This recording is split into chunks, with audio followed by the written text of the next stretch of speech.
Hey everybody, Rosa here, and welcome to episode 25 of my Umineko Let's Play. In the last episode, I got a little bit more into the backstory of Beatrice and her relationship with Kinzo, and it's actually quite sad. It actually made me feel some pity for her, which I didn't think was all that possible. Made her very sympathetic and human, as it were. And then along with learning about this secret mansion where Beatrice was hiding herself, or where Kinzo was keeping her, we also learned that Rosa killed Beatrice and that she's actually dead, and so she's met her before, but she somehow caused her to die. So I'm hoping we're going to find out more information about what's going on with that. So yeah, let's go ahead, let's get back into it, and let's see what happens next. Rosa eventually regained her calm. The men wanted to hurry her into talking faster, but Kyrie intervened. If something like she had just mentioned really had happened, it was an abominable past that she wouldn't want to remember. After taking several deep breaths with her hand over her chest, it seemed like she had more or less gathered the resolve to talk.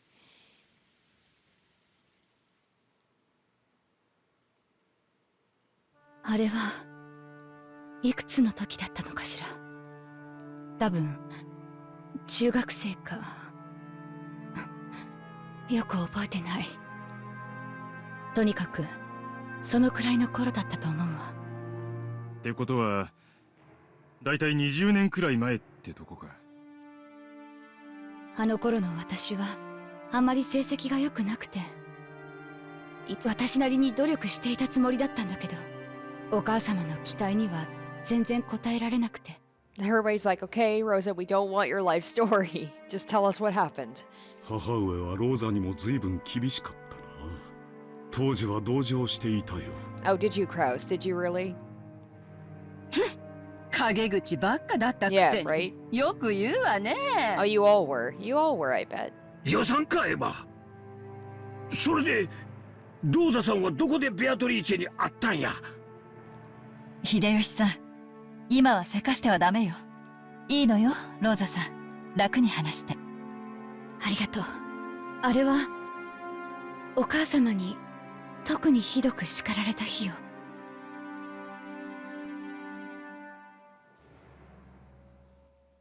Even though my tutor had promised to keep it a secret, apparently they told Mother all about how I had complained. Mother scolded me horribly, saying I was a disgrace to the Ushiromiya family. Of course, I was doing the best I could, but I had none of Kraus Nissan's dignity. I couldn't get excellent grades like Ava Nissan, and I had no leadership like Rudolf Nissan. I never stood out, didn't particularly excel at anything, and I almost wanted to ask myself why I'd even been born to the Ushiromiya family. I didn't know why I'd been born. On that day, I had the experience in my mind going blank for the first time. For the first time since I was born, I realized that in addition to facing or surrendering to my problems, I had the third choice of running away. Even though I say run away, there was no way I could have left Rokanjima and gone somewhere else. But anyway, I wanted to run away from the mansion and the way I was at that time. In a way, it was like running away from home, or maybe a half-hearted suicide. いなくなりたかったの。あるいはいなくなることによって親を心配させたいという子供なりの反抗だったのかも。Yeah, I don't think it would work with this family. I think they'd probably just be like, good, one of the worthless children is gone and we don't have to worry about them anymore. 私は森の遥か奥に行けば後ろ宮の家から逃れられる。あるいは迷子になって心配させることで仕返しができると子供ながらに思ったの。それで行ってはいけないと言われていた森に。ええ、浜辺へ出てから海に沿うように。特に理由があったわけじゃないけれど、島をぐるりと回ればその反対側には誰も知らない場所があって、私だけの隠れ家になるような気がしたの。It seems like she was kind of right on the money there. 浜辺からぐるっとってのは無理だな。途中で崖になっちまうだろ。あんなとこ通れるわけがねえぜ。もちろんよ。だから通れる方へ通れる方へ、とにかく奥へ奥へ進んだわ。道なんかないひどい森だったけど、あの時の私にはそそれが心地よかったの。それほどの険しい森を抜けたなら、その分後ろ宮家から逃れられるって、そんな気持ちだったの。情けないわね。成績で叱られたならその分努力すればいいのに。 And here we go. We see kind of everybody's coping mechanisms, whereas Ava is just work harder, work harder. Rose is kind of like running away from her problems. Kraus is just like mask it all with confidence and put on a good front. And Rudolph's, I don't know, I guess it's just like he seems to be more of... I don't really know Rudolph's story. Like, I wonder if they're going to focus on Rudolph at some point. それを言ってはいいかもね。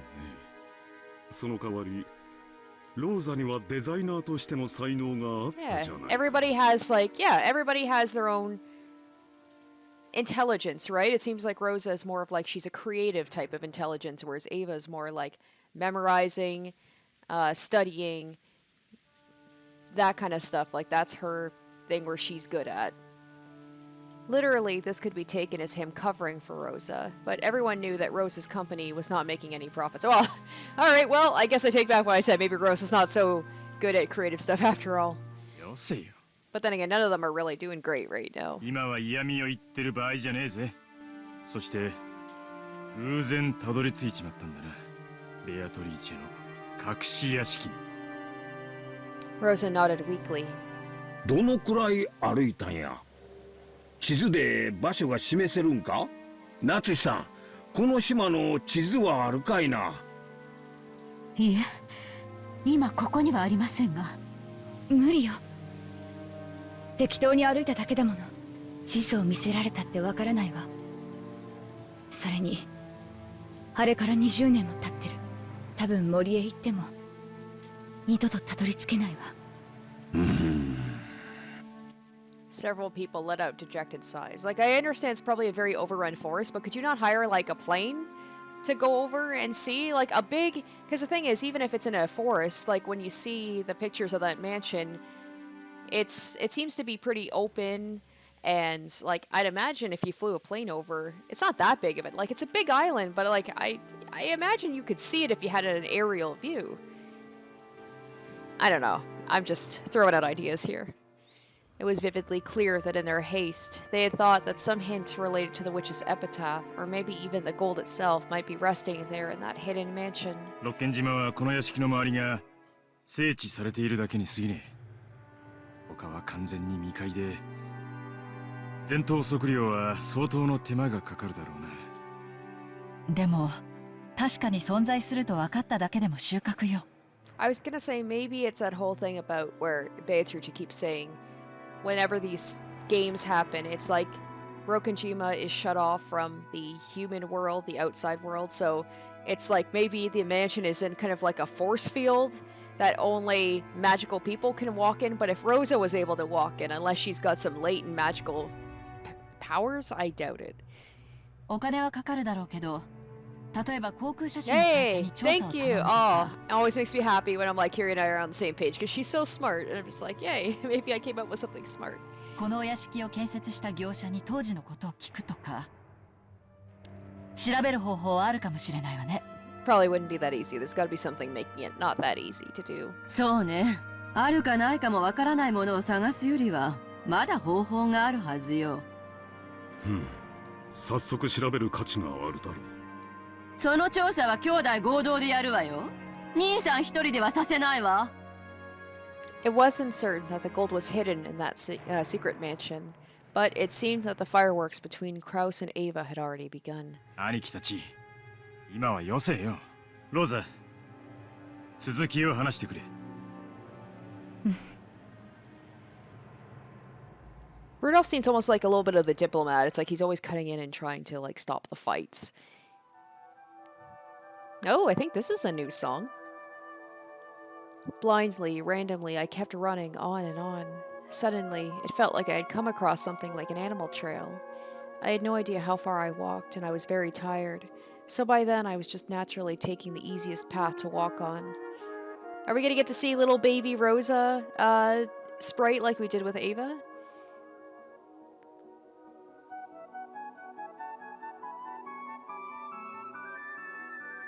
As I did, suddenly, right before my eyes, a very, very tall fence appeared. It was a fence wonderfully adorned in a Gothic style. For an instant, I spun around, thinking I might have returned to the original mansion. Of course, there were fences around the mansion to stop us from entering the forest. But this fence was decorated differently, and most of all, it was very tall. It probably reached a full 2 stories up. It was covered with ivy and created a mysterious, solemn atmosphere. At the time, I believed the legend of the Witch of the Forest, Beatrice. I had been told she was frightening, but some of the servants told me she would sometimes help you if you respected her. Since I had started to lose confidence in how my life was going, I believed the only way I could be saved was by receiving her help. So, now that we know that she's met Beatrice before, I guess it just kind of like, when you go back to chapter 2, when she met Beatrice again, or a girl that looked a lot like her, that probably must have been extra shocking for her. She's like, we've met before. But if she thought that she had killed Beatrice, right? She thought she was dead. All the more reason that it would be shocking to see her. So that's what made me think it. I believed that this was the fence of the mansion of Beatrice, the Witch of the Forest. I thought if I could meet with Beatrice, she would definitely save me. So I thought I would try to go in. But that fence was very, very tall, and it didn't look like I could go over it. So I decided to walk around it. I thought if I did, I would eventually reach a gate. But it wasn't that easy. The fence had a length to match its height, and no matter how far I went, I didn't reach a corner. It might have been enclosing a very massive area, or maybe it just felt that way because my child's legs made it difficult to walk in the forest. Anyway, because I couldn't find a gate for a while, I started to feel sad, as though the witch had rejected me. As I did, I eventually came upon a large tree whose twisted root had bent the fence. I might get my clothes dirty, but if I crawled, it looked like I'd be able to sneak in. そこが隠し屋敷だったの？あれが私たちの言う隠し屋敷なのかはわからない。でも少なくとも私たちの知る場所ではなかったわ。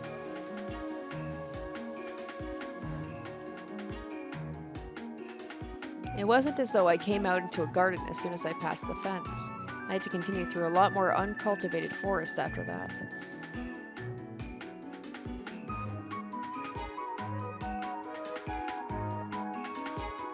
And then the forest suddenly opened up, and what appeared there was an unbelievably fantastical scene. To think that Rokunjima, where I'd believed no one other than us lived, had been hiding such a wonderful mansion. A beautiful flower garden spanned the front of the mansion. It was a flower garden of a completely different design from the rose garden we knew so well, and was very lovely. Of course, the mansion was also wonderful. It was 1 or 2 sizes smaller than ours, but it was a very elegant and yet lovely mansion. Then I saw her. I saw her sitting in a garden chair, positioned to give a view of the flower garden, wearing an elegant dress. It was that black dress embroidered in gold that we would later known from that portrait. I hadn't seen an elegant dress like that except in fairy tales and on the stage of musicals. That a person would be wearing it as their normal clothes. That in itself seemed quite fantastical. That magical scene was enough to make me lose my sense of reality. If someone had told me that it was a dream, I might have nodded obediently and waited to wake up in my bed. Since in my shock I'd forgotten to hide myself, she eventually noticed me. At first her expression was quite listless, but when she noticed me, her eyes opened very wide. It was only natural. I guessed she didn't know it suddenly appeared. I automatically bowed my head, feeling that I should greet her and apologize for entering without permission. That's where Beatrice is like, ooh, I have a potential way to get out of here. I can't get over how, like, girlish her voice sounds. 新しい庭師なのか？ Those were the first words she had said to me. That calmed me down a little bit. Because I realized she could be talked with. Because I hadn't been turned into a frog just by meeting her eyes, like the terrifying witch in that fairy tale.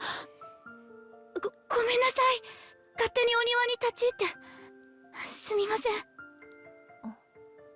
そなたは誰か名乗るがよい。Ushiromiya ローザと言います。後ろ宮。ほう、金蔵の一族の人間なのか？はい、金蔵の娘です。こんにちは。I was just a little surprised. After all, father was a great man feared by everyone, and she had referred to him without using honorifics, so she quickly became frightening. After all, if she could refer to my fearsome father that way, she must be a witch with incredible power. After staring at me curiously, she beckoned me to come over to her, and I obeyed, although filled with belated trepidation. After all, I thought I really might be turned into a frog. And the closer and closer I got, the stronger that fear became. After all, I said it several times already, but that woman in her dress, and the flower garden, and the mansion, that entire harmony was so fantastical and beautiful that it seemed separate from reality. It surely wouldn't have surprised me even if she actually was a witch. And I was truly lucky. She didn't turn me into a frog. As I awkwardly stood there, stock still, she motioned to an open chair and urged me to sit down. 座るがよい。 Oh my gosh, she just looks so, I don't know, human? 初めて訪れた者を庭へ招き、語らうのがわらわの唯一の楽しみよ。 It was like that feeling she got, I guess, with Maria or Shannon, where she could just talk to people. I guess I imagine, yeah, it's gotta be a lonely, lonely life for her. 他に何の楽しみもないがな。 As she said that, she showed an unhappy smile for just an instant. Because I was filled with a strange mix of tension and excitement, I rudely asked her a question suddenly. 森の魔女、ベアトリーチェですか？いかにも、わらわがベアトリーチェである。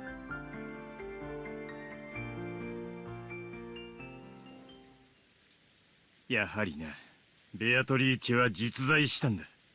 その姿はまさに肖像画の。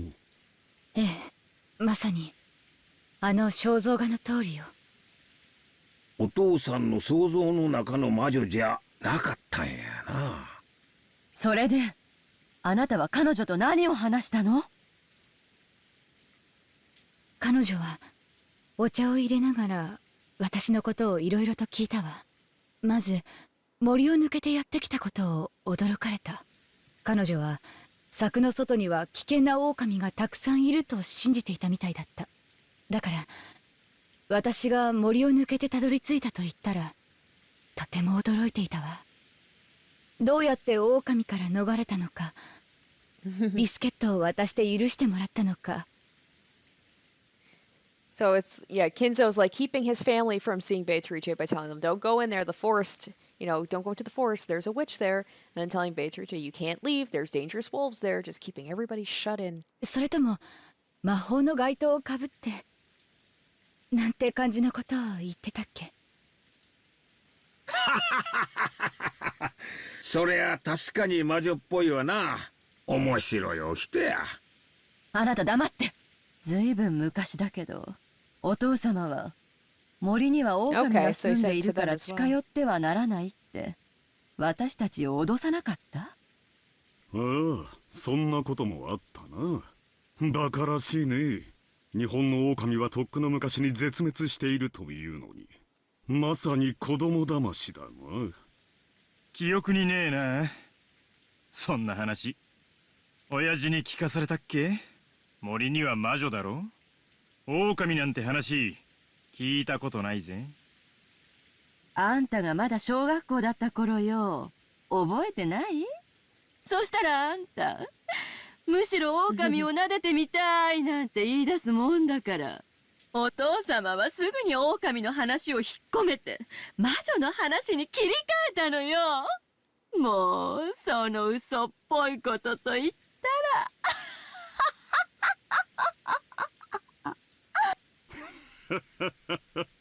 当時のルドルフには狼よりも魔女の話の方がてきめんだったね。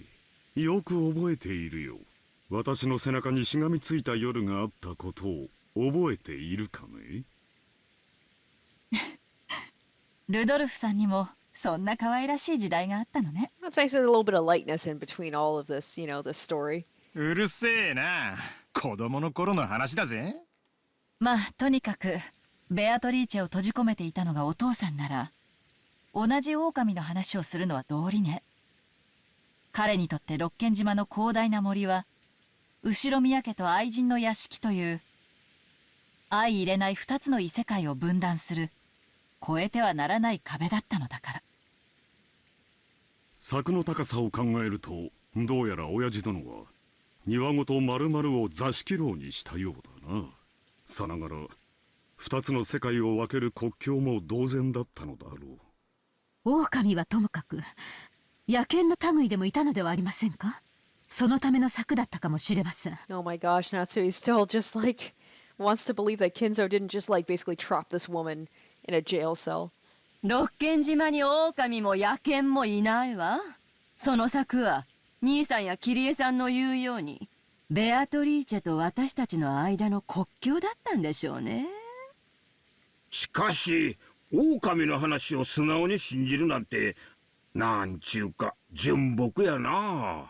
わしの想像していた魔女とは随分違う感じやで。そうね、それは私も感じたわ。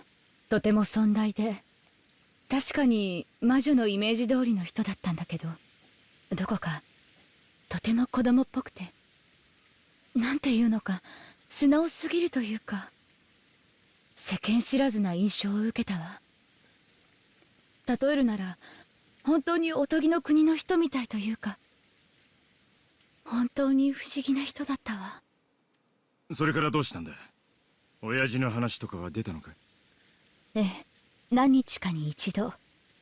約束されている日もあれば突然の日もあったそうだけど、ふらりとお父様が訪れては一緒にお茶を飲んだり散歩したりしたんですって。私が訪れたその日はたまたま彼女一人だったと言っていたわ。 Oh gosh, yeah, I can only imagine how much he would punish Rosa for stumbling upon that mansion. なるほど、まさに愛人といったところだ。やれやれ、いくつ年下か知らんが親父殿もやるね。Oh, Natsu's gonna be like, excuse me? いかがわしい意味での交流はなかったと確信しています。バカね、男と女の仰せに色気がないはずないじゃない。それでどうしたの。それから何の話を。私の自己紹介をしたので逆に彼女のことを質問したわ。そうしたら急に雰囲気が落ち込んでしまったの。なんていうのか、とても気だるそうな、寂しそうな。私が初めて彼女の顔を見た時に浮かべていたのと同じ表情だった。まあ秘密の愛人だからな。好き勝手に歩かれておふくろに見つかっちまったらことだ。きっと軟禁に近い状態だったろう。綺麗なドレスに綺麗な屋敷や庭があってもさぞや窮屈な思いをしてたんだろうぜ。そりゃ苦労もあったろうさ。それで彼女はきっと何か悩みがあった。それを私に話したところで何の解決にもならない。私もとても悲しかったのを覚えてる。私と一緒にいることさえ忘れてしまったかのようで、遠くをぼんやり見ながらずっと無言でいたわ。私はきっと失言してしまったに違いないと思ったんだけど、謝罪の言葉すらも口にしていいような雰囲気じゃなくて、だから私も彼女が私と一緒にいることを思い出してくれるまでずっと黙ってた。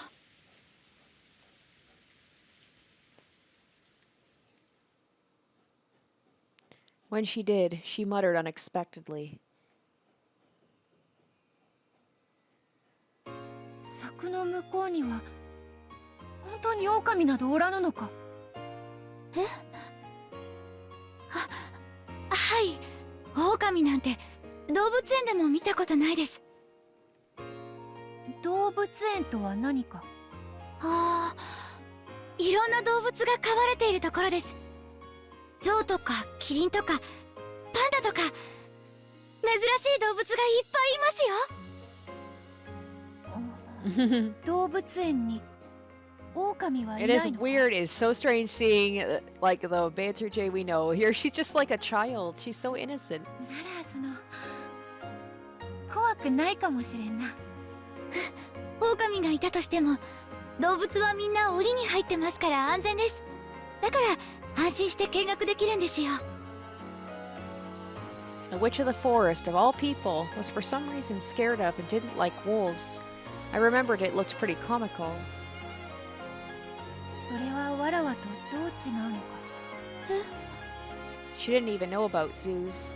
I explained how fun zoos could be, but it was very difficult to get a person like her, who had never been to one, to understand. Quite the opposite. As I explained it to her, her expression grew increasingly dismal. No, Rose, it's because she herself is in a cage and she's like an animal locked in a cage. How is that fun? She couldn't see the difference. It seemed that, although this mansion surrounded by a high fence appeared at a glance to afford her a completely provided for life of comfort, she couldn't see how she was different from the animals shut up in cages.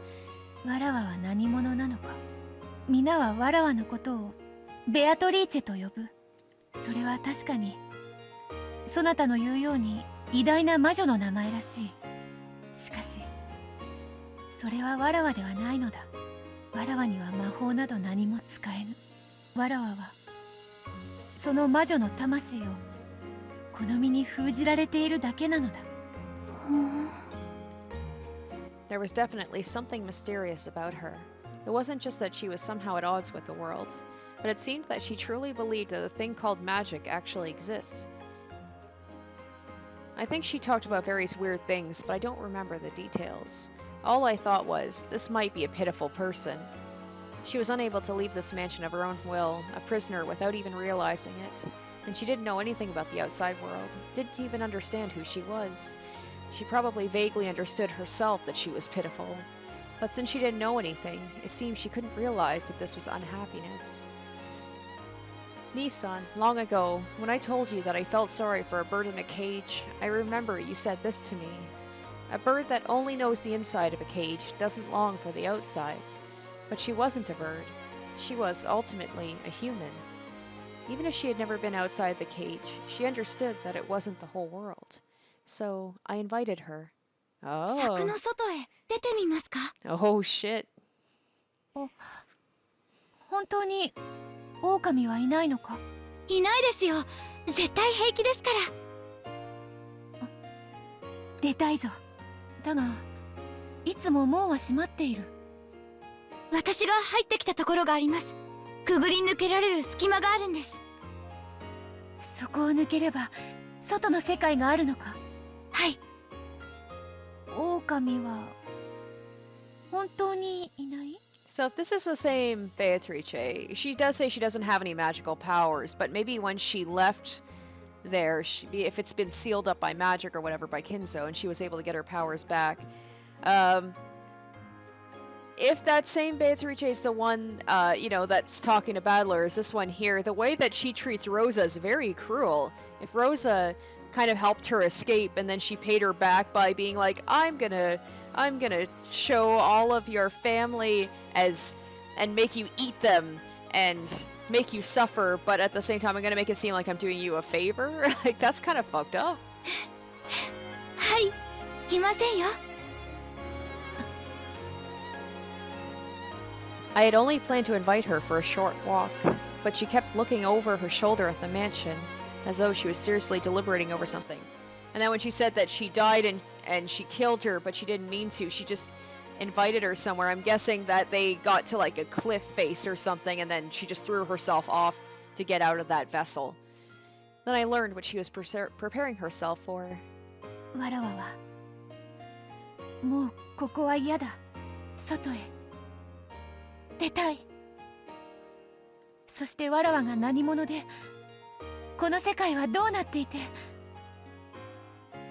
わらわは何のために生まれてきたのかを。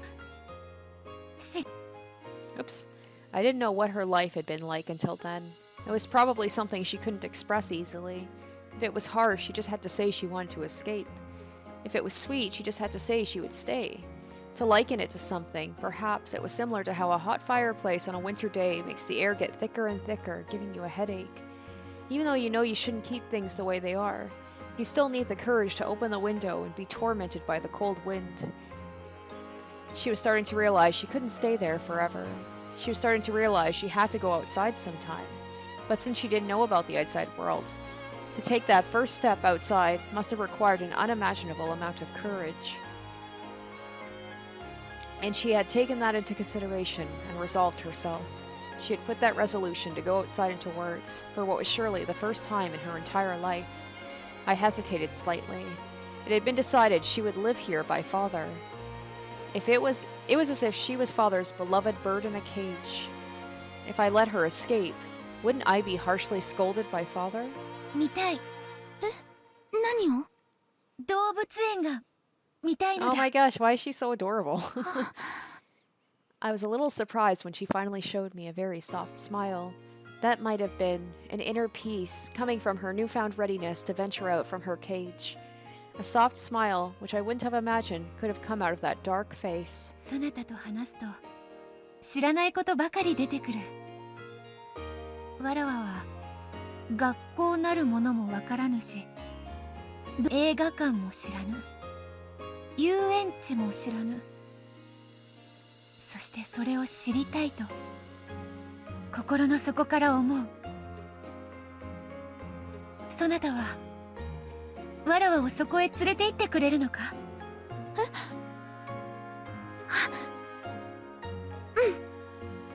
I was nervous about how I would do it and keep it a secret from father.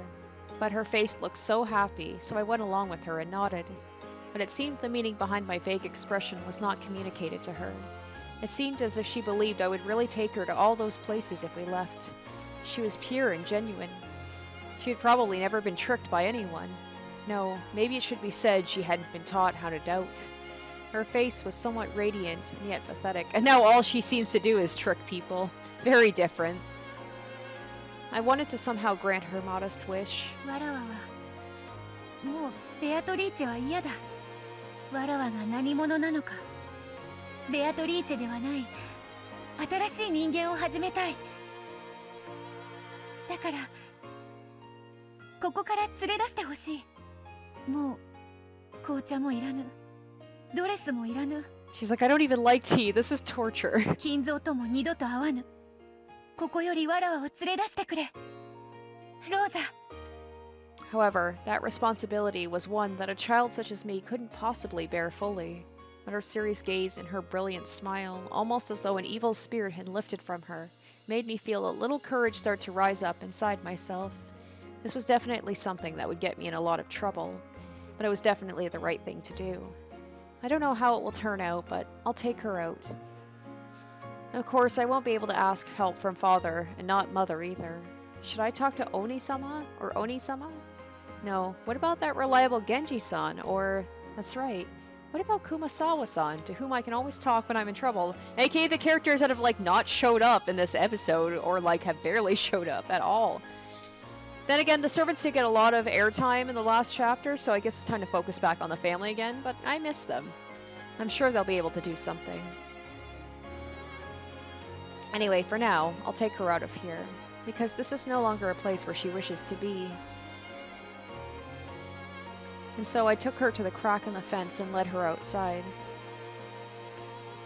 She was all nervous, checking to make sure there were no wolves around, but after that fear disappeared, she seemed somehow to have been having fun even just walking around this dense forest. Every time she found something, she would ask me about it. And they were all really minor things. What's that flower? What's that leaf? And that sound? And that smell? It was really like the inside of that fence had been her entire world. So to her, who had stepped out of the world, this was... You know, it's strange. In the beginning, when I first saw her, I thought she was the absolute incarnation of a witch relaxing by a witch's mansion. But now it was different, or actually the complete opposite. She had gone out of a world she had believed to be finite, and was full of joy at realizing for the first time that the world was endless. The endless witch, right? So everything she saw was new. It was almost as though she was the one who had been thrown into a fairy tale. If she was Alice, then I felt almost like a rabbit holding a watch. To her, it was probably a really fun walk, filled to the brim with excitement. As for me, the truth was I was completely bewildered. After all, I had walked randomly to get there. so there was no way I could have known the way back to the mansion. There were no lights in the forest, and I hadn't brought a flashlight. I realized it would be terrible if it got dark while we were still like this, and grew impatient. She was too innocent, and apparently she couldn't understand at all how frightening it would be to face the night inside the forest. But I was the one who had brought her outside. Somehow, I had to take responsibility and resolve the situation. So I thought that for now, we should just go out to the sea. Okay, yeah, this is where she's gonna probably kill herself. If we follow the coast around, eventually we should definitely be able to make it back to the mansion. However, that was much more of a problem than I had imagined. After all, I didn't have a map or a compass. There was no way I could walk in a straight line through an uncultivated forest, and I had immediately lost my sense of direction. I already had no clue which trail I had come by and was completely lost. At this rate, night would definitely fall before I even knew where I was walking. But I didn't have the luxury to complain, because that woman following behind me was so innocent and having so much fun. Therefore, for the sake of her smile, if nothing else, I absolutely had to guide her out of this forest. Gritting my teeth so I didn't show her a troubled face, I pushed my way onward through the pathless woods. And although we had various troubles, we were lucky enough to make it to the sea. At the time, I still didn't even have a clue where I was on the island, but for the time being, I was just a little reassured, realizing if I just went around this way, I would surely be able to return to the mansion. Of course, although I said that we reached the sea, here we go, we were on top of a rocky cliff. The beach was far below us. I was tired from walking around the forest for so long, so I thought that even though it was a rocky beach, an open area would probably be much easier to walk in. So I planned to somehow go down the rocky cliff. It did look pretty dangerous, and I wondered if there was some other way. However, Beatrice agreed with my plans without any doubts. Even though she was probably older than me, she obeyed me truly obediently, almost as though she was some kind of chick who believed I was a mother bird. I searched to see if there wasn't some place where I could go down the cliff. Then I found a place where the cliff had crumbled into a slope. It looked a little dangerous, but if I went down on both hands and both legs like I was crawling, I thought I'd probably be okay. ここを降りましょう。気をつけないと危ないけど、とにかく海岸に降りて、あとは沿って歩けば、もう迷わずに済むと思うの。うん、ローザがそうするのならそうしようぞ。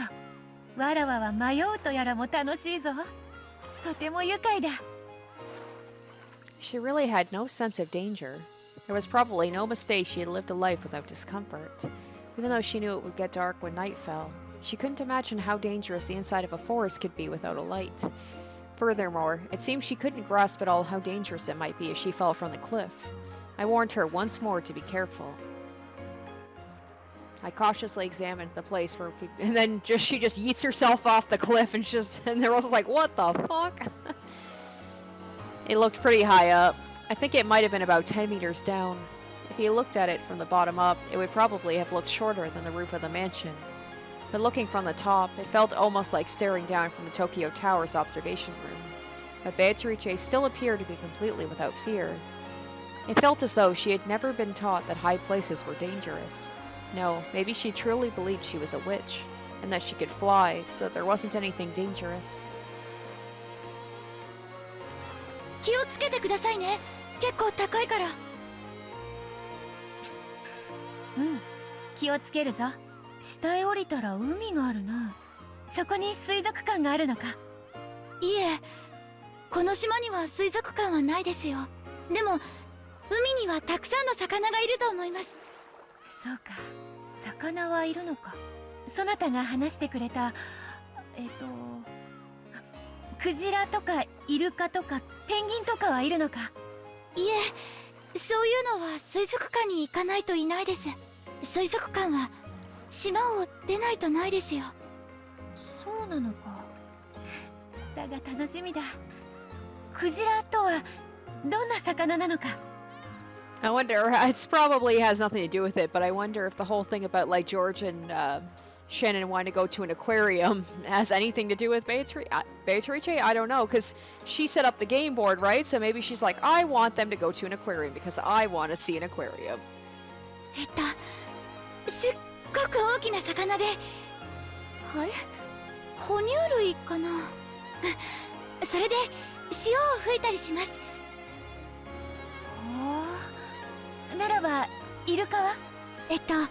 頭のいい魚で、あれ、これも哺乳類だっけ？ええ、とても頭が良くて芸とかを覚えられるんですよ。おお、ならばペンギンはどうなのか？あれ、これは鳥類だっけ？なんだ、水族館なのにさっきから魚が出てこんぞ。まあその魚だけでなくいろいろな海の生き物がいっぱいいるんですよ。ほほー、それはとても楽しみだ。 Oh, uh-oh. Oh, so maybe she didn't mean to fall. It was an accident. The way she was talking, it made it seem like she said she wanted to get herself out of that body.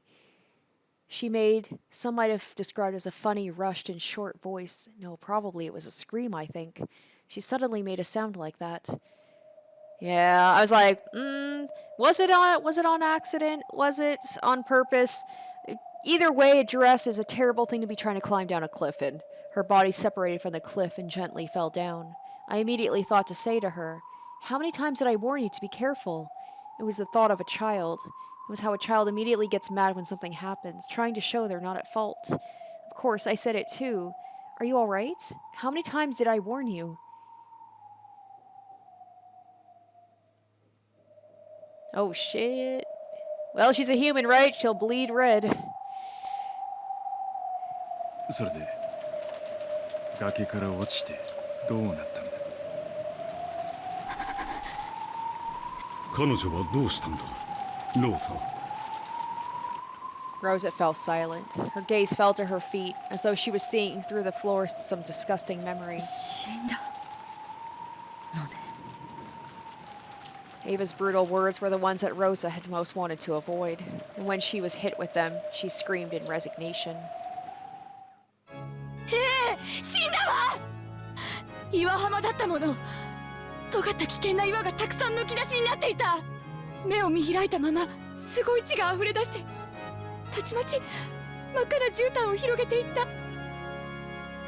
声をかけたわ、揺さぶったわ。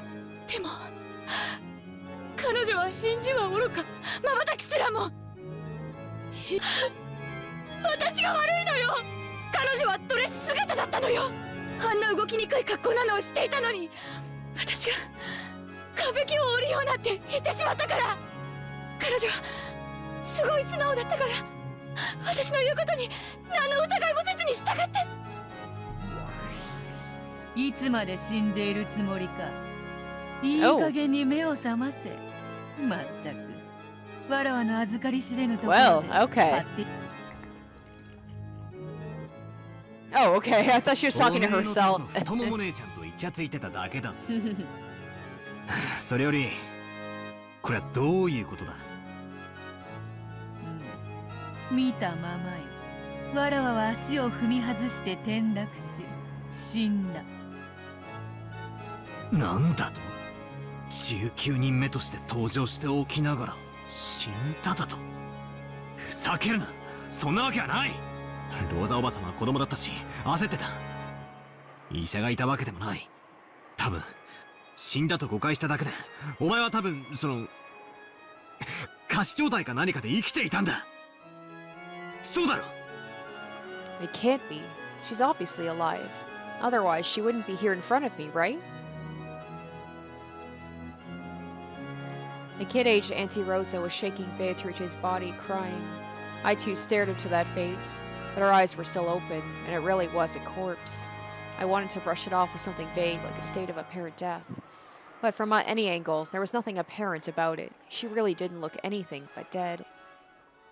Beatrice had fallen upside down from a cliff of that height, and her head had smashed against the pointed tip of those sharp rocks. You would die, wouldn't you? From that height, on those rocks? But I can't accept that. No matter how dead she looks, she has to be alive. And she became this damn irritating witch. That way, all the inconsistencies fit. She'd been confined by grandfather in a hidden mansion the whole time. And then to avenge herself, she planned out her revenge. and would go on to commit a number of atrocious murders. Auntie Rosa probably just mistakenly thought she was dead. But she really was alive. As soon as Auntie Rosa left, she miraculously started breathing again. And then she somehow lived until today and would open the curtain on that scene of her revenge. Otherwise, the facts don't fit together. そう簡単には騙されねえぞ。赤で復唱できるか。確かに死んだと。どうせ生きてるんだろ。見え見えだぜ。それのどこが生きているように見えるというのか。間違いなく死んでいる。Yeah, that one she didn't hesitate. My theory that the 19th person was grandfather's mistress, who was a human Beatrice, broke down. I thought I'd managed to segue from a defensive position to a counterattack, but... なら、お前は何者だってんだ。お前はたった今、死んだんだろうが。まさか魔法で蘇ったとか言い出すんじゃねえだろうな。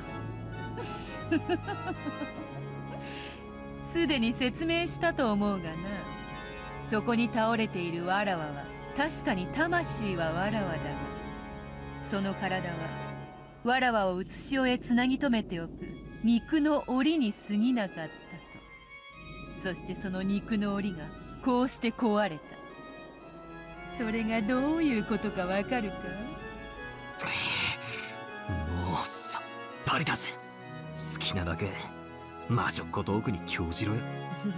チャカの代わりに聞いてやら。なんだ空っぽか。おい、紅茶のおかわりを頼むぜ。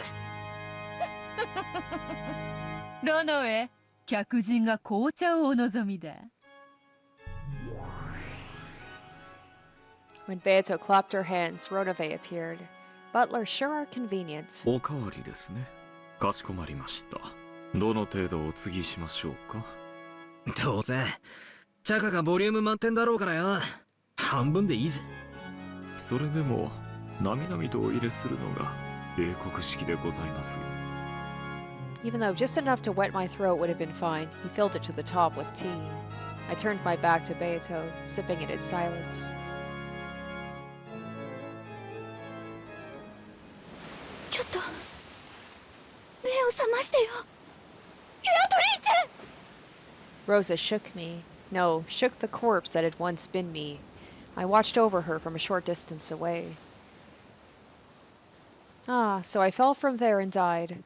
I believed that was true for a while.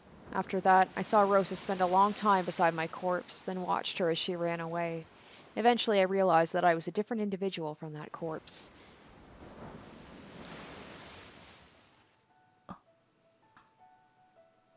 そうか。わらわか。ようやく金蔵の戒めから逃れられた。 That sounds more like Beatrice. Eventually, I felt the memory returning. The fact I was an endless witch who had lived for 1,000 years. And then I remembered I had been summoned by Kinzo, and for a long time had been imprisoned by him. While I had been imprisoned in a cage of flesh, I had completely lost my memory as a witch. However, thanks to Rosa, if you could say that, thanks to my accidental but fortunate death, I had now finally brought myself together. ローザ、そなたはわらわを死なせてしまったと後悔しているだろうが、わらわにとっては感謝したいくらいよ。And how you thanked her, right? Rosa was already nowhere to be seen. Had she gone to call a doctor, or had she escaped from a scene which had become frightening? That no longer mattered. That soulless shell is no longer worth anything. All that aside, how frail I am now. Even this glorious midday sun is agony to me now.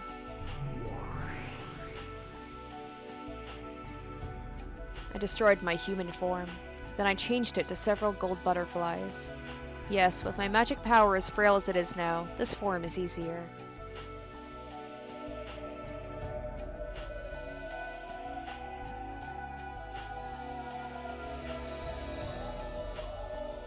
And to escape even a little from the light of the sun, I rode the wind and lightly passed over the cliff. It will probably be somewhat cooler in the forest. Anyway, I'll take some time to recuperate and regain my original power, as I think of how I'll pay Kinzo back for all he has done. Dancing alone through the air, I looked down at the shore one more time. On the rocky shore lay the figure I'd once possessed, and that I would eventually regain. To regain the form of that physical body I'd thrown away, it will probably take more than 100, 200 days. It might require 1,000 days, or maybe even more. However, I am the Endless Witch, the Golden Witch who has lived for 1,000 years. Waiting any countable number of days is no problem at all. All I can think is that body's gonna look real rough after 1,000 days. Oh, Kinzo, you may regret that you're not here now. No longer will you be able to capture me.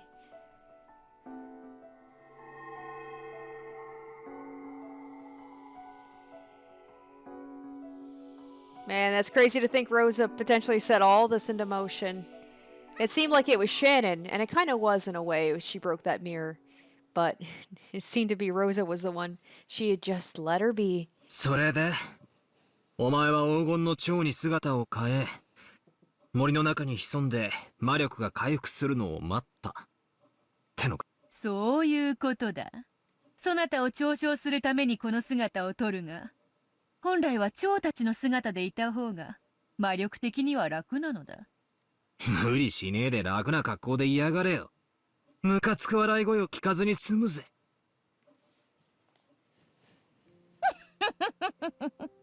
蝶に姿を変え森に紛れたわらわを探し出すことなどもはや金蔵には不可能なこと。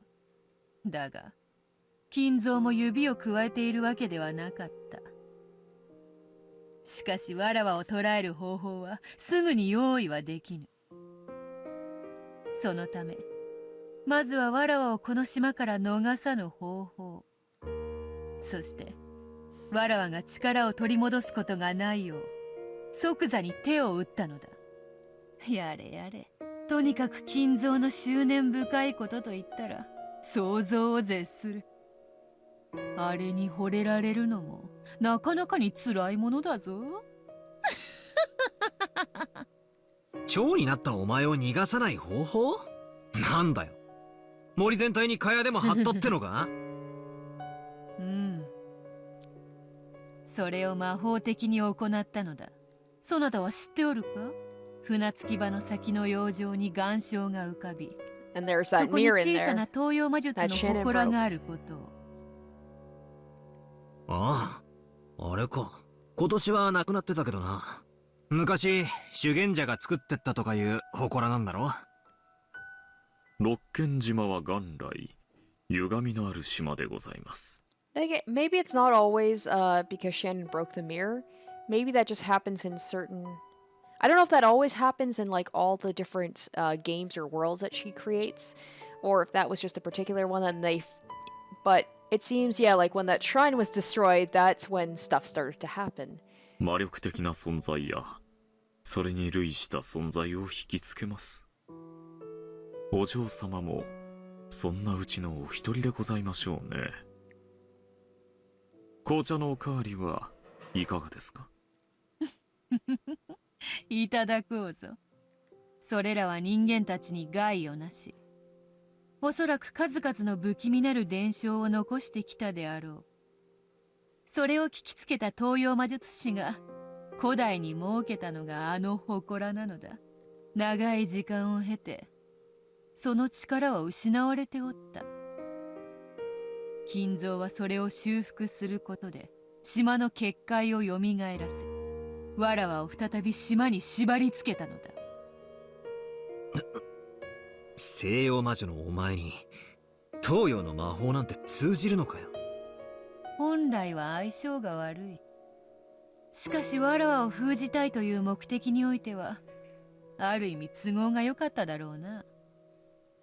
わらわも西洋魔術であれば心得がある。どのような結界であっても何かの手が打てたであろう。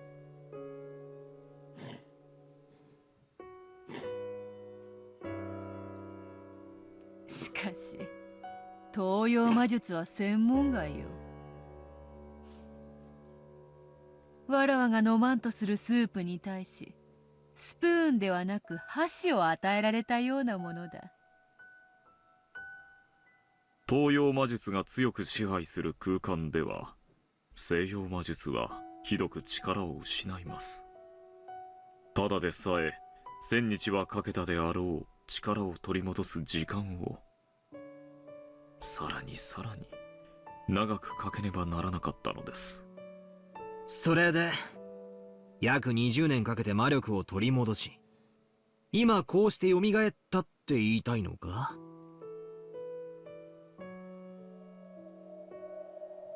辛く長い年月であった。わらわは黄金の蝶の姿のまま長く日々を送り、金蔵の屋敷を見つけ、奴の日常を見守った。どのように仕返しをしてやろうか、それを思案することだけを日々の楽しみに生きてきた。わらわにとって幸運だったのはその間の20年間。金蔵はわらわを探し出し、捕らえるあらゆる秘術にことごとく失敗した点だったか。人間に起こせる奇跡の数などたかが知れている。わらわをあれだけ長く捕らえていただけでも十分に身に過ぎた奇跡だ。そう何度も捕らえられてはたまらぬわ。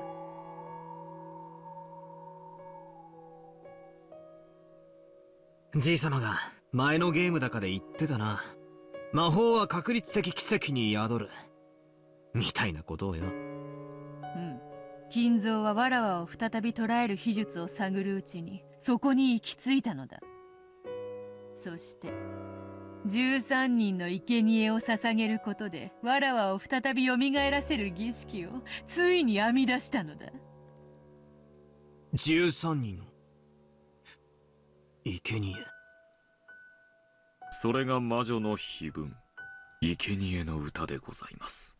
第1の番に6人、第2の番に2人、そして第4の番から第8の番にかけて5人、合計13人の生贄を捧げる禁じられた儀式。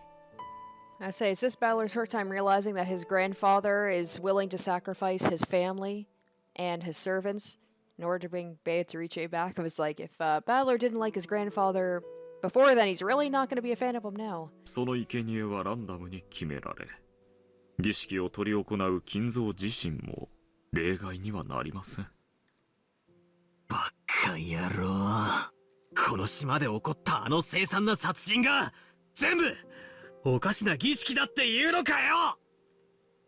I was vaguely thinking that this might be a possibility, but I can't just hear that this is the truth from a witch and a demon and say, oh, really? And accept it. 六軒島には18人いる。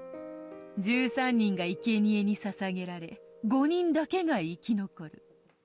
そしてわらわはよみがえる。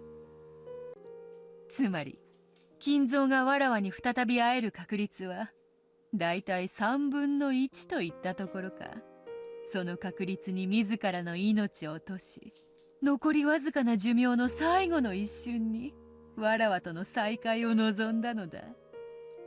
そのふざけた儀式のために俺たち親族が集められたってのかよ。ふざけやがって。いい加減なことを抜かすんじゃねえ。もとより契約の通りだ。金蔵の生を終えるとき、貸し与えた黄金と、そして金蔵が生み出した財産のすべてをわらわがもらい受けることになっておる。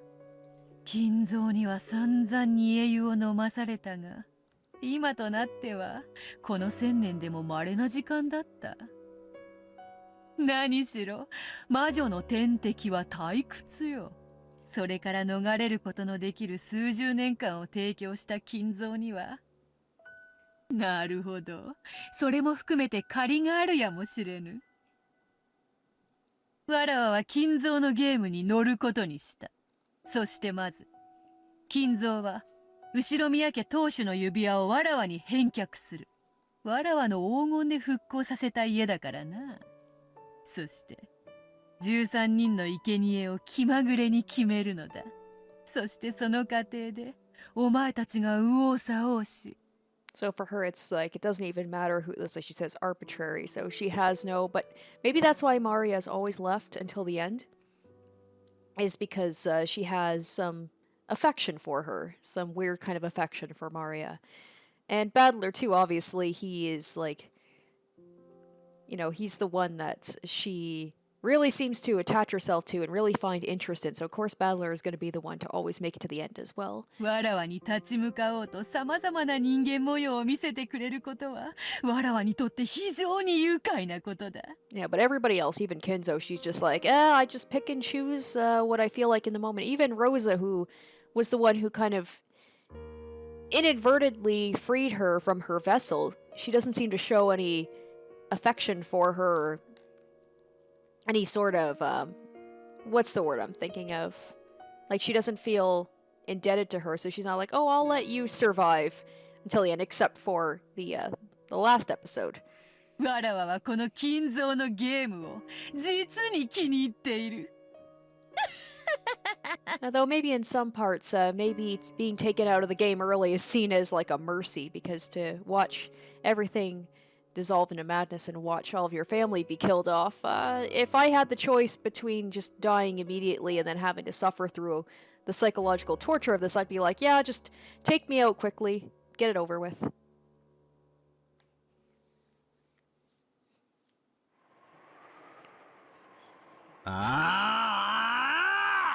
そんな魔法話は絶対信じねえぞ。じゃあお前は誰なんだ。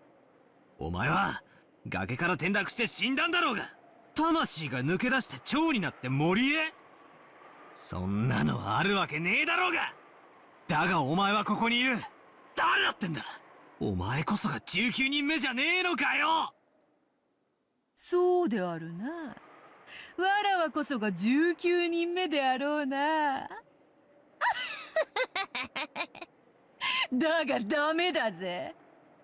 No, God, didn't get it all. I knew she was gonna throw it back at him.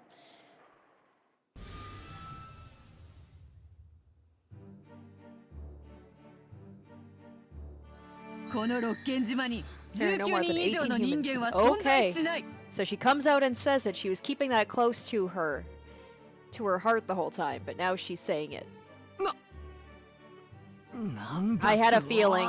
I had a feeling when she was acting all, when he was like, say that there's no more than 18 humans on the island, and then she was all like coy about it. I was like, I think she's kind of messing with him to make him confident. And even he admitted, like, he's like, you could be not saying it because you don't want to give away important information, or you could just not be saying it because you want to throw me off. ってことは18人プラス X の X は存在しないってのかよ。 And he was relying so hard on that. 俺が取ったコマ X は存在しないってのかよ。 Well, this is quite interesting. So now we've got confirmation that there's no 19th human. そういうことになります。実にご愁傷様ですよ。しかしお嬢様は手がお早いですな。もう少し泳がせて最後にひっくり返すものとばかり思っておりました。さてバトラス様、紅茶のおかわりはもう結構ですか？ And then he knew, and Ronove was just playing with him. 俺は信じないぞ。18人の中に犯人がいるわけねえ。じゃあお前は何なんだよ。どうしてここにいるんだよ。19人目が存在しないってんなら、お前は18人の誰かの変装だって言うのかよ。そなたにとってしぶしぶとではあっても18人の誰かを疑うことが最後の逃げ道、キャスリングとなるであろうな。しかしわらわはここからが難しいのだ。そなたはなりふりさえ捨てれば18人もの人間を自在に犯人に仕立て上げられる。その18人の駒をくぐり抜け、わらわを認めさせチェックメイトに至るのは実に難しいことよ。そんなことするもんか。18人の誰も疑わない。 And he's right back to where he started. He's been told that there's only 18 humans, so either he has to accept a witch did it, or he has to accept that one of the 18 is the killer. 疑いたくない。またここに追い込まれちまったのか。畜生畜生畜生。三度に及んだそなたとのゲームもいよいよ終盤戦のようではないか。もう逃げ場はないぞ。You know, it's funny. Yeah, it's like when this episode first started, I was like, wow, everything's moving so quickly. Like, they're already at the dinner and everything. But no murders have even happened yet. It's a lot of backstory, which I don't mind. I like finding out all the stuff about Beatrice and all this stuff from the epitaph. But I was just like, when are the murders going to start happening? お前の大好きな18人を疑いたくないだろう。わらわがそれをかぶってやるぞ。なのになぜわらわを拒むのか。序盤は本のように、中盤は魔術師のように、そして終盤は機械のようにさせとな。これより詰めるぞ。ゆっくりじっくり確実にな。 And this is what Lambda Delta was saying about how she likes to toy with her people before she kind of like corners them. Like she just led him on thinking that, oh, there's a 19th person on the island. But wait, no, there isn't. いや、それともそなたにふさわしく一気に畳みかけるのが良いのか。そなたにはそれが似合うだろう。そうしよう。すでにそなたの苦手とする攻め方も知り抜いておるわ。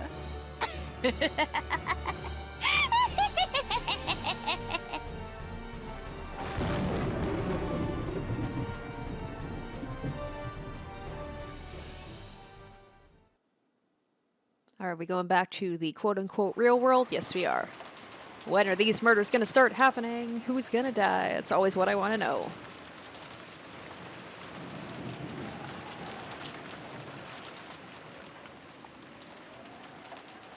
Oh, we're actually getting back to the kids again. Or this is just showing maybe this is where everybody is. This is the night. Oh, and there's a rare sight of Cannon in this episode and the servant. So yes, they're showing this is where everybody is, which means murders will probably start happening soon. And then I like how they're just glossing everything over. They know that, like, we all know the thing that happens with Shannon and George because it always happens. All right, here we go.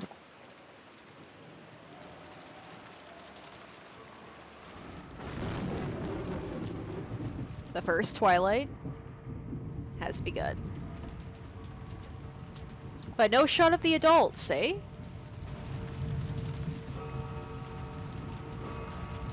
Nope, alright.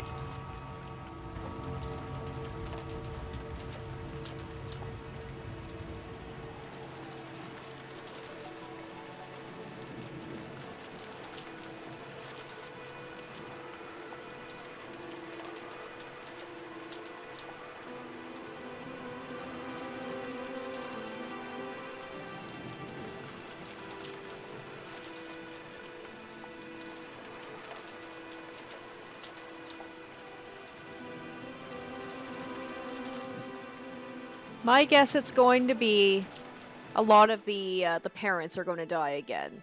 Whether it's a mix of the parents and the servants like the first time, or it was like all the adults like last time, I'm not too sure. Maybe they'll mix it in and they'll throw some of the kids in there as well.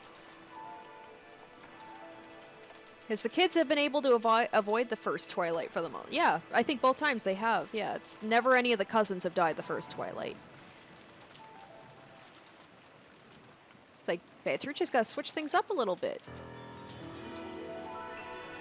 Alright, are we gonna actually see her? Oh, I was gonna say, are we gonna see her, like, do the murders? Or not? Okay.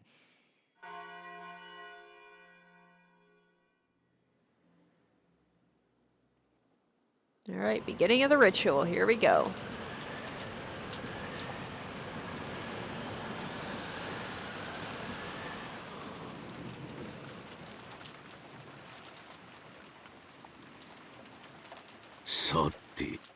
Yeah, because that's the thing is we've never actually seen the first part happen.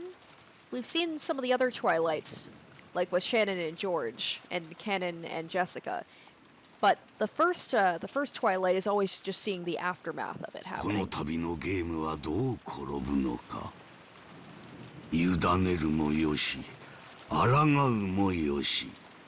いずれにせよ、わしに残されたわずかの命をトスに値する実に楽しい宴よ。in his dimly lit study, which was occasionally brightened by lightning. Kinzo kept mumbling to himself, laughing to himself. On the antique clock with an intricate design that was sitting on his desk, the two overlapping hands had begun to tilt to the right and separate from one another. The passage of time that had counted to 24 had returned to 0 and begun to start counting again. 時の刻みとは残酷なものよ。24を数えるために1日をかけてたどり着き、そして再び0に戻る。23時59分までは確かに数えただろう。しかし、24時にたどり着くことはできたのだろうか。たどり着けず、再び0時に戻ったと考えれば、それはなんとも虚しいことよ。No, is that not the same as a person's life? You live aiming for a perfect 24, and in the instant you reach it, you return to 0. People may praise the departed, saying that they did reach 24, but that is absolutely not 24. It is nothing more than 0. わしは違うぞ。わしは生きて24にたどり着く。そここそが黄金鏡。ベアトリーチェの住処なのだから。Kinzo had been fumbling about with some tarot cards for some time. It looked as though he was trying to divine his own luck, his own propensity for victory, and doing it over every time he didn't like the result. The most forbidden action in tarot reading is to try predicting the same thing twice. It is a desecration to the result of the fortune-telling, and also desecrates the existence higher than humans which delivers signs through the tarot cards. However, Kinzo knew. The reason the tarot cards shouldn't be used twice was that, since it was nothing more than a random number generator, it was natural that if you read them twice, a different result would appear. Therefore, reading twice was only forbidden to preserve the mystique of the tarot cards' results. However, that didn't mean that Kinzo didn't take tarot reading seriously. Kinzo's interpretation of tarot reading was done in a completely different way. That was to repeat the reading over and over until he reached the result most favorable to him, without the slightest amount of compromise. It would depend on how he defined the result most favorable to him.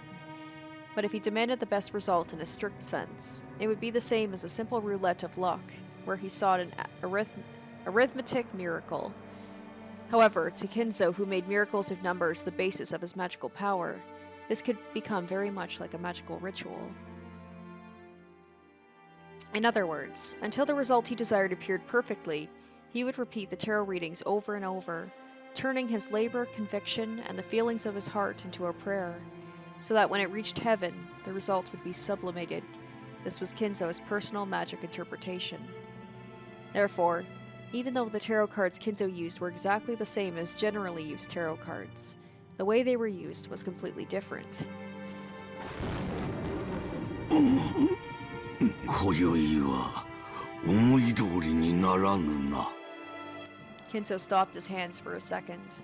It seemed the result he expected wasn't showing up. So I think Kinzo seems to be aware of the reset of the game.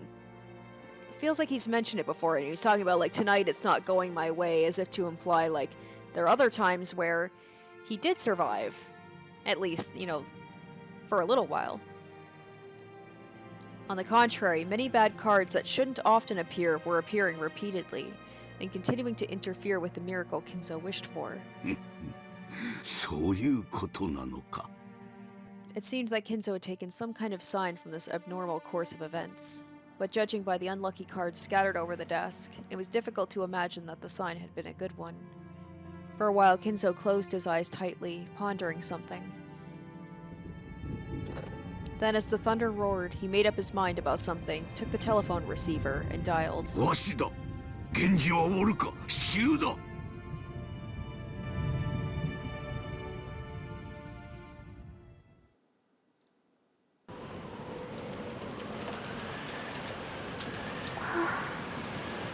In front of the main entrance, Shannon was cooling her flushed face in the frigid air.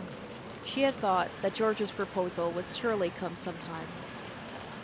It wasn't as if her heart had been unprepared, and she nodded as an answer. Had she been reckless because of her youth? Should she have thought about her future more seriously? She found herself worrying that he might have thought of her as a cheap girl because of her immediate reply. Perhaps at least holding off until tomorrow morning would have given the impression of thinking more seriously. Now that she had already received the ring from George, Shannon kept fidgeting in embarrassment, thinking she should have done this, she should have done that.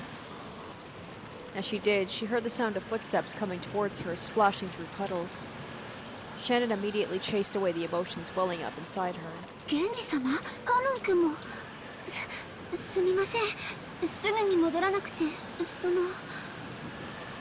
She grew stiff, thinking that she would surely be scolded for spending too much time in her secret lovers' meeting with George. シャノ、親方様が至急書斎へ来るようにとの仰せだ。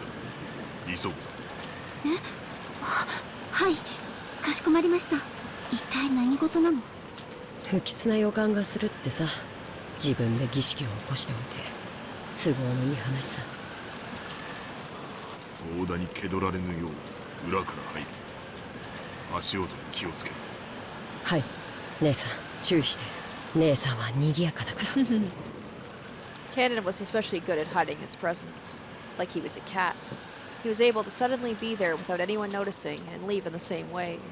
So even if he were to step in a puddle, the sound he would make would be far smaller than that of the rain hitting the puddles. Genji also had that ability. Well, in the first place, that was how the servants were supposed to be, even going by the name of furniture.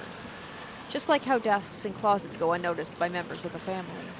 The servants also treated being able to show up unobtrusively when they were needed as their greatest virtue. In that sense, Shannon's footsteps still strongly asserted themselves. She was also trying to hide her footsteps. But compared to Cannon and Genji, well, you could say she was a little more lively. That's because she doesn't really see herself as furniture. She sees herself more as human. Ever since her relationship with George, she's like, I guess she has human footsteps and not furniture footsteps. Eventually, they reached the back door, and the three of them entered the mansion.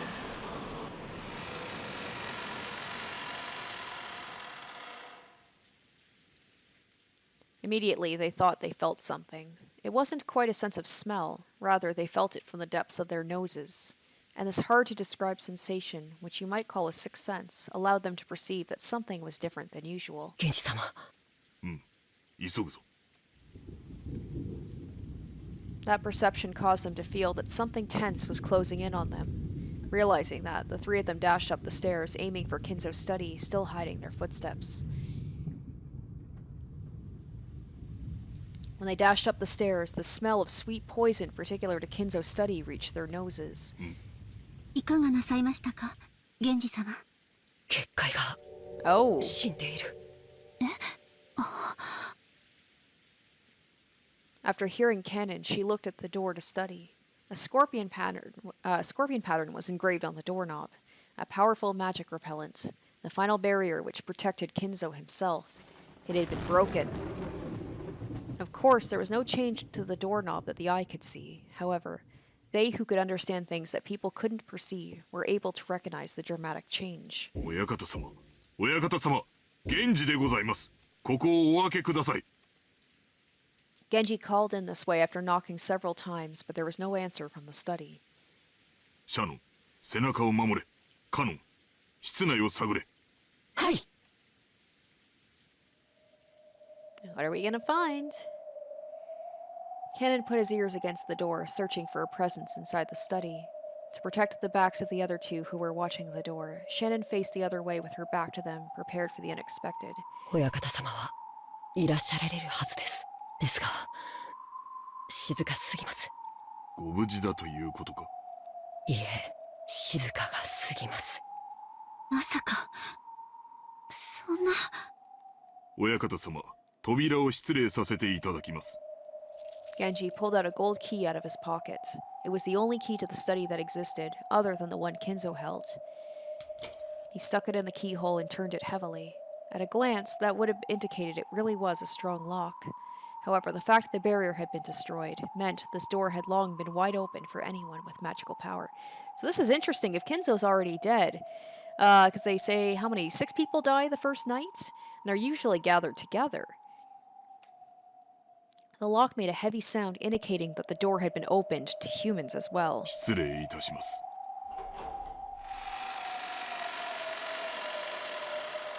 as Genji respectfully bowed his head, and Kanon's sense of tension grew tighter, and Shannon acted nervous. They entered the study.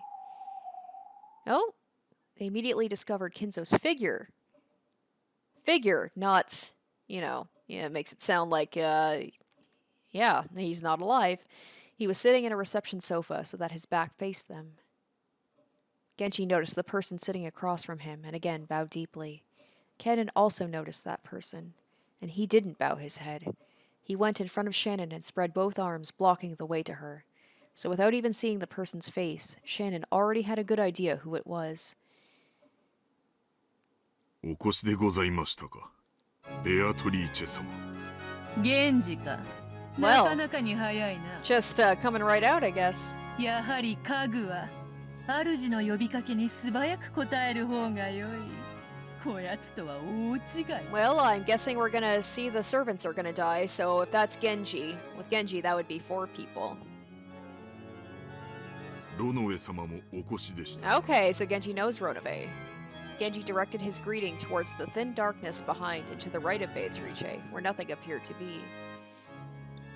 Even Kanon and Shannon couldn't have imagined that someone would be there. However, the darkness answered immediately and praised Genji's eyesight. 相変わらずさすがです。だいぶの久しぶりになりますね。それにしても老けましたね。それだけの弱いを重ねましたか。充実した日々を過ごしております。ロノエ様におかれましてもますます充実されておりますようお見受けいたします。ええ、おかげさまです。そしてシャノンも久しぶりですね。君は随分と美しくなった。そして随分と強くなったようですね。良いことです。ありがとうございます。姉さん、あいつは一体。 So Kanon doesn't know who he is. カノン君とは会うのは初めてになりますね。私はベアトリーチェ様の家具頭を任されておりますロノウエと申します。源氏さんの古い馴染みですよ。あなたと同じに私も家具です。使える主は異なりますが。 The color of tension didn't disappear from Kanon's expression in the slightest. Serving under a different master, furniture could become kind, brutal, or anything else as desired. If he called himself furniture serving the hated Beatrice, then surely he was a despicable being as well. But he also says he's Genji's friend. Whether he actually is a friend of Genji, or he's just saying that, I don't know. They definitely know each other, obviously. And Shannon too, which is surprising. わらわもすっかり嫌われたものだ。坊主憎ければ今朝までなんとかとはよく言ったものよ。 Beatrice openly sneered at Kanon's hate-filled face. Then Kanon finally observed. Beatrice and Kinzo were enjoying a chess game, sitting and facing reception. Okay, so he's not dead. Oh, but Kinzo hadn't even quivered. He was holding his head with both hands, his eyes closed tight, as he contemplated his next move. No, was he in anguish? 親方様。わらわが金蔵に伝えたのは2つ。良い知らせと悪い知らせだ。And the last time he saw her and they were playing a chess game, he was having the time of his life. 良い知らせは、儀式を終えずしてわらわと再会できる幸運を得たこと。悪い知らせは、Okay. 金蔵が儀式の一番最初の生贄に選ばれてしまったことだ。Like I said, she's got to switch things up, right? Can't always be the same people. こればかりはわらわにもどうしようもない。実に気まぐれにルーレットにて決めたのだ。Okay, so before she said that she makes arbitrary decisions about who the sacrifice is, but now she's saying it's not her choice at all. 嘘つけ。もてあそんで殺しているくせに。よして、カノン君。さて、金蔵、そろそろ負けを認める気になったのか？これにて、わらわとの長きにわたる勝負は決着だな。At a glance, you couldn't tell the current situation on that chaotic chessboard. However, judging by Kinzo's anguish and Beatrice's malicious relaxedness, it looked as though it was already decided. 是非もなし。これもまた一興か。わらわもだ。そなたとの勝負に決着がつくことは万感の思いあれど、もはや恩衆を超える。楽しかったぞ。退屈しない数十年であった。Beatrice advanced her queen and made her final move. It was thus decided. チェックメイト。 And there must be, I'm guessing that's the reason she brought up the servants as well, is be like, and you will also be part of the sacrifices. これがわらわからそなたへの手向けだ。心置きなく眠れ。 But this is what I was hoping to see, was like what actually happens on the first Twilight instead of just seeing what happens afterwards.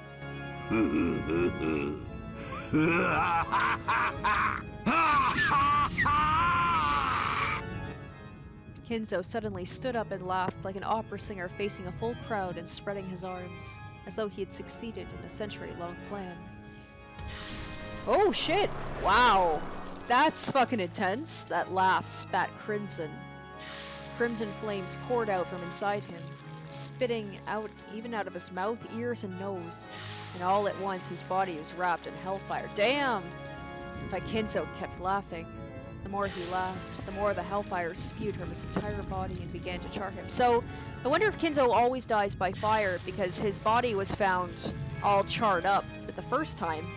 And then, I don't think we ever found his body in the second episode, did we? Those flames became a brilliant light, which dazzlingly shone on the various magic tools throughout the room and made their distorted shadows dance across the walls. Those shadows looked like the dead in hell in ecstasy over Kinzo as he burned. And for one who had made the contract with a witch, and who had reached the end of that contract, it was an extremely fitting end. After laughing and howling in the roaring flames for some time, Kinzo flopped to the ground, as though he was a puppet whose strings had been cut. Those incredibly blazing flames disappeared, as though they'd burned up everything there was to burn. And afterwards, all that was left was a festering and burnt body that would make you want to avert your eyes. Interesting. So it seems like he might always die the same way by burning. お前が言うか。ふさわしい死に方だと思っているくせに。なぜお前が姿を現している？僕たちに何か用だとでも言うのか？よしてカノン君、ベアトリーチェ様を挑発してはダメ。すっかり怯えさせてしまいましたね。わらわはつくづくカノンとは仲良くなれぬようだ。そう嫌いでもないというのにな。Beatrice smiled broadly, or perhaps wickedly. Kenan violently averted his gaze, obviously disturbed. His reaction was so different from what he had obviously intended that it made the witch and her butler laugh. カノン、ベアトリーチェ様の御前であるぞ。言葉遣いに気をつけなさい。ああ、構わぬぞ源氏。好きに言わせてやれ。わらわは寛大である。何が寛大だ。わらわは死にゆく者にはいつだって寛大である。Kenan was brought to sudden realization by that creepy laughter. Beatrice's reason for being here was not just to take Kinzo's life. The first Twilight required 6 sacrifices. Kinzo alone wasn't nearly enough, and they had just nonchalantly come to this place. 安心せよカノン。そなたらがここに訪れたから生贄に選ばれるのではない。生贄に選ばれているからこそここに呼ばれているんじゃないか。I wonder if that implies that every time people are selected as sacrifices, they're called to Kinzo's place because nobody would not go, right? Like all Kinzo's kids would go because they fear him.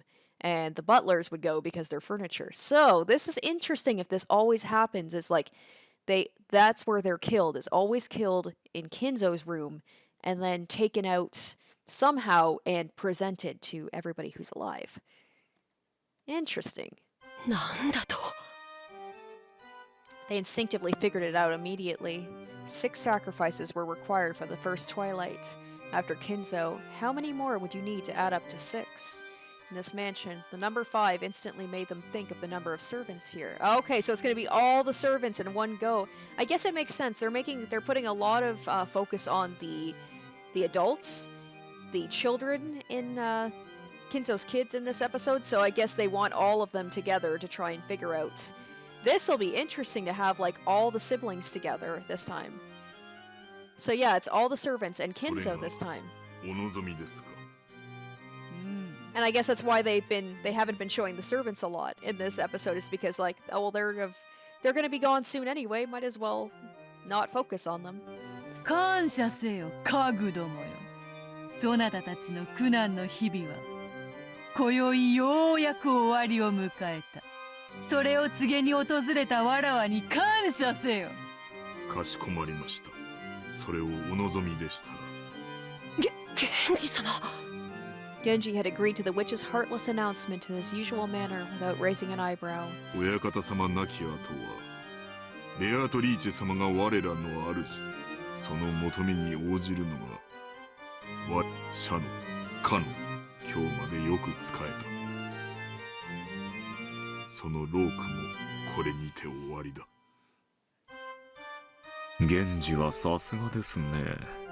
同じ家具としてあなたを誇りに思いますよ。社の異論はないか。はい。Oh, poor Shannon. I mean, she must have known this was a possibility, but she's accepted it. But the last episode, she fought it so hard, and here she's just silently accepting it. But then again, she did say she had no regrets if she had to die the last episode too, because she's human and she knows love and all this stuff. はい。家具の身に過ぎた幸福でした。指輪を頂戴しただけで、私の思いはすでに達せられております。Shannon had not yet reached as high as a philosophical state of mind as Genji. There probably really were regrets left in her heart. She probably wanted to spend a little more time with the person of her thoughts, George.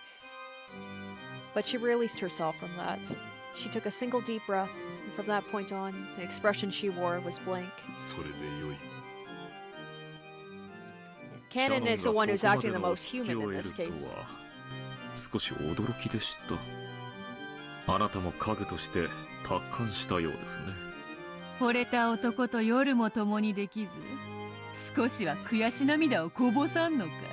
退屈な女。Beatrice, I thought you said that you were gracious to people who were about to die. That's not very gracious of you. ベアトリーチェ様ごときにこの気持ちはわかりません。私たちの命をご所望でしたらどうぞお受け取りください。私たちは謹んでそのお務めを全うします。それでいい。よくぞ言ったな。ベアトリーチェ様の苦手なタイプのようで。最近こやつめはだいぶ達観しよった。She's like, I liked episode 2, Shannon. She put up a fight. どうも前回いじめすぎた。Yeah, she literally, yeah. それを言ったらバトラもか。わらわはまだぬるいのか、それとも追い詰め方が下手なのか。いずれにせよ面白みのないやつよ。しかしお前はまだわらわを楽しませてくれそうだよな。カノンカノン君。Compared to the two who've attained a philosophical state of mind, there was a painful anguish on Canon's face. Canon was still far too young to accept his demise without regrets, after being told of it by a suddenly appearing witch. カノン、わらわは退屈を何より嫌い。そしてお前を除く二人が素直に死を受け入れるもので面白くない。だからそなたにはわらわの期待を裏切らないでもらいたいものだ。僕を慰み者にしようというのか。Canon realized he was being provoked. However, no matter how much anger spurred him on, his opponent was a witch. He was furniture. He had no chance of victory from the beginning. The witch was expecting he would struggle in vain and writhe about, and was looking forward to it. Just thinking about that was frustrating enough to get his blood boiling. Was disappointing the witch by refusing to resist like the other two? The only way he could strike back at her? 煉獄の七姉妹が長女ルシファー、いでよ。傲慢のルシファー、ここに。カノン、家具に魔女と戦えというの Oh が my gosh, are they gonna have a ここの fight 話 right now? One-on-one fight here. そなたがいくら怒りに駆られようとも、勝算のない戦いでは Maybe she's gonna 希 be 望 like, も if you 持て can まい。 beat Lucifer, I will let you survive for a little while longer. 無論、勝ち目のない戦いでは、わらわも退屈というもの。ならば、家具は家具。家具同士で決着をつけてはどうか。それならば、勝てる希望も持てるであろう。恐れながらベアトリーチェ様、私がそのような出来損ないの家具に劣るようなことがありましょうか。こんな可愛い子に私が万一にも負けるようなことなど。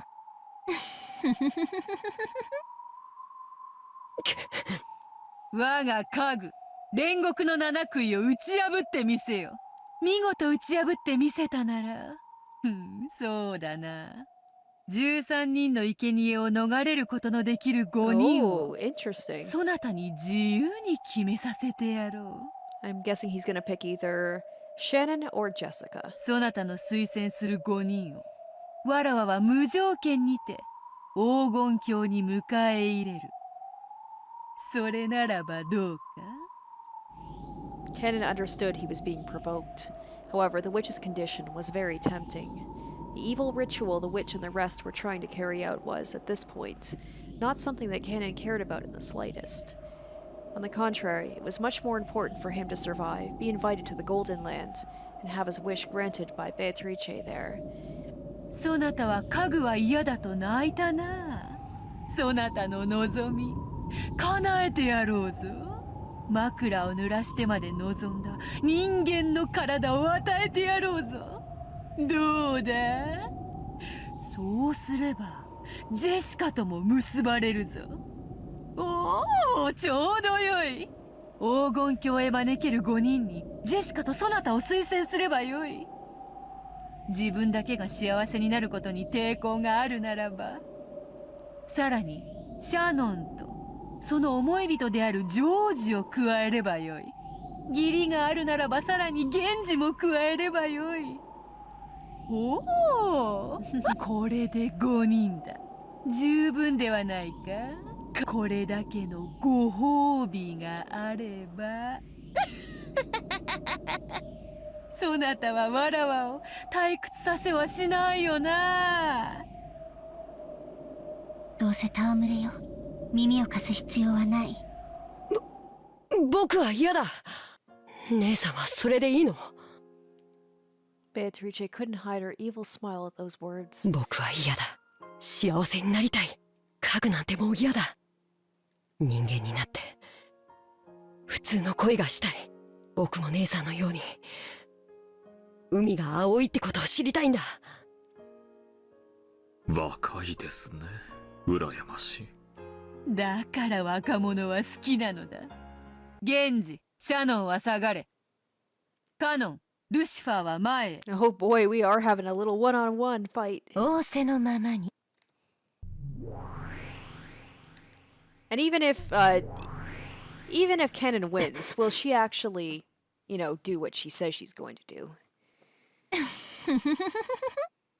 気に入らないわ。ベアトリーチェ様は無理でも。私にだったら勝てるかもしれないという見下しが最高に気に入らないわ。 That was probably humiliating to Lucifer, but at the same time, she was also happy she was so lucky to have this lovely prey all to herself. 恋。魔女の家具。いつまでも僕を見くびることができると思うな。Alright, guys, sorry to leave it on a cliffhanger with this one. I am strapped for time this week, so we will continue on with the next episode and find out the results of if Cannon is able to defeat Lucifer in a battle for, him and the people that he chooses to make it to the Golden Land and for him to get his wish of becoming a human. Somehow I have a feeling it's not going to go so well. So I hope you guys enjoyed this episode and stay tuned for the next one. Until then, bye. Special thanks to my top tier patrons: Nana, Sparky, Derek Nickel, Harry Gazif, Asborn Kennedy, and Icognito.